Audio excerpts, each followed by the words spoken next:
નમસ્તે ફ્રેન્ડ્સ, એક સુભાષિત કહીશ. હસ્તસ્ય ભૂષણમ દાનમ, હસ્તસ્ય ભૂષણમ દાનમ, સત્યકંઠસ્ય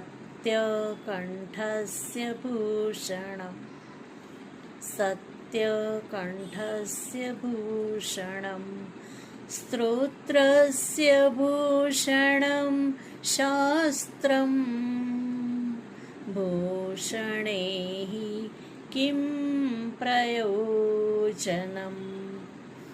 કહેવાનો ભાવાર્થ છે, જો હાથનું ઘરેણું દાન હોય, હાથનું ઘરેણું દાન હોય અને સત્ય બોલવું તે કંઠનું ઘરેણું હોય, સત્ય બોલવું તે કંઠનું ઘરેણું હોય અને શાસ્ત્રોનું શ્રવણ કરવું, જ્ઞાન પ્રાપ્ત કરવું તે કાનનું ઘરેણું હોય, કાનનું આભૂષણ હોય, તો પછી અન્ય આભૂષણની કે અન્ય ઘરેણાની શી જરૂર છે?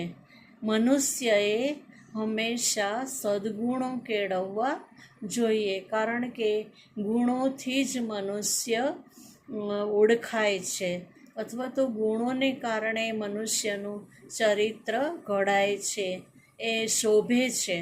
એને અન્ય ઘરેણાની જરૂર રહેતી નથી. જેની પાસે આ ઘરેણું હોય, દાન આપવું, સત્ય બોલવું, ક્ષમા, સત્ય જેવા ઘરેણાં હોય તો એને બીજા આભૂષણોની જરૂર રહેતી નથી, એમ કહેવાનો ભાવાર્થ છે.